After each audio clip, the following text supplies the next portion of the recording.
Well, it actually all started. I was doing the Kid Chaos thing in XPW with the black curly hair. Mm-hmm. Excuse me. And I actually just I went to Rob Black and I had a impromptu meeting with him and just told him straight out that I have a lot to offer and I don't want to get lost in the shuffle. And I think I could do more. And so I think they actually put that in a XPW TV storyline. They Rob Black had already seen that I was willing to bleach my hair. I actually bleached it and it was brown. I think I did a show where I wrestled Juventud Guerrero where it was brown. Right. And at the in San Bernardino at the Metal Fest. And so he seen that I was willing to do whatever it took, because I was at this point, this is something that, I really want to do. I made a point that, hey, this is what I want to do. I want to be a professional wrestler. And so Rob Black came up with the idea of the Rock Superstar and the Enterprise. And when he told me I was going to be with the Enterprise, it was thinking with Steve Rosano, GQ Money, Veronica Kane, and TJ Rush. And at the time, I kind of felt like, wow, that's really going to drown me out, being with all those guys, I don't want to be like, and I actually thought in my head, that's the thing I told him I don't want to get lost in the shuffle, and it seems like he's putting me in, because when I wrestled singles, I was just me, but, there was no pizzazz behind it, there was the Messiah there, and there was Supreme, and those were the two, actually, and Homeless Jimmy and Johnny Webb, so, and then there was me, the forgettable guys, Kid Chaos.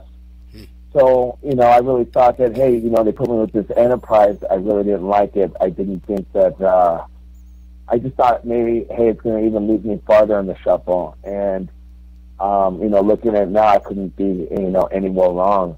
I think we really strived as the Enterprise. I think we really fed off each other, especially myself and GQ Money. He really gave me I guess the tools I needed to really know how to cut a promo, and really elevated my wrestling. So I think the Enterprise was very awesome. I mean, it was definitely one of the highlights in my wrestling career, and I wouldn't have it any other way. But it's just funny to think that at first I really didn't want to do it. When it came time in 2002 for XPW's East Coast invasion, as they call it, what was the feeling like in the locker room, and what was management's justification for leaving LA to go to Philly? It was nothing more than ego. I think that we shouldn't have left Los Angeles. It was a lot of waste of money to go and wrestle over there. But I think that's what Rob Black, he wanted to piss people off, and I think he did do that. So, yeah, I think it definitely was a mistake. We could have stood in Los Angeles and break out that way. But I do question a lot of the business decisions that Rob Black made. There's a lot of things that he could have done for the company to help it out, but he had that take no prisoners attitude, to where he didn't want, it was either his way or no way. He didn't want to work with anybody. So, and in the end, I think, he shouldn't have done that. He should have, accepted help everywhere he could have gotten it, So, it would have helped the company out. But I think, going to Philadelphia, it definitely was nothing more than pure ego on his part to go out there and make his stamp known. What were some of the things that Rob Black did that, instead of help the company, hindered the company in the long run?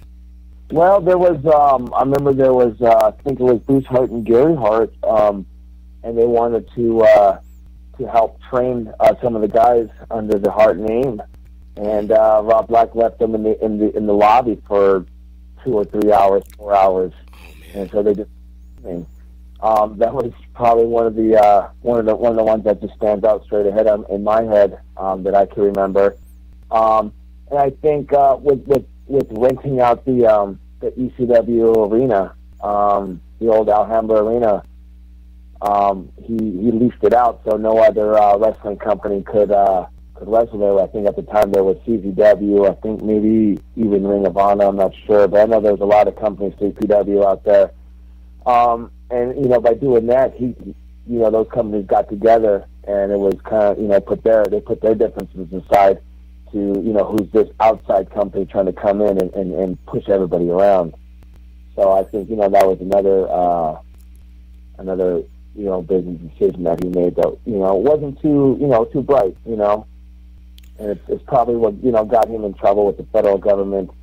Maybe people were looking out, seeing if he was crossing his T's and dotting his I's, with some of the other business that he was doing. So, who knows? What's the main difference between wrestling in front of fans here in Los Angeles and fans out there on the East Coast in Philadelphia? I think that the biggest difference is that the fans in Los Angeles, man, they're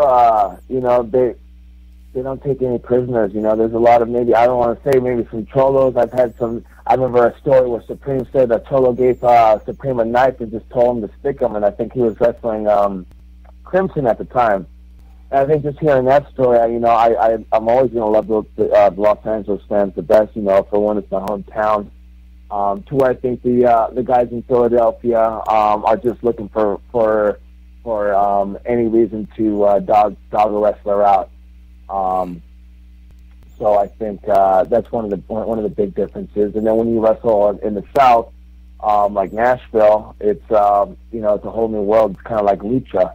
They still believe the real bad guy and the real good guy with the white hat, and it's a lot different, XPW has its 10th anniversary show Saturday night, August 22nd at the Arena, 6655 Santa Monica Boulevard in Los Angeles, California. Doors open at 1 p.m. Tickets are $25. You can check out all the information on that show at thexpw.com. Do not forget to check out Santino Brothers Wrestling Academy. It's located at santinobrothers.net. Joey, thanks a lot for the time, man. Appreciate it. Thank you for having me. I really appreciate it.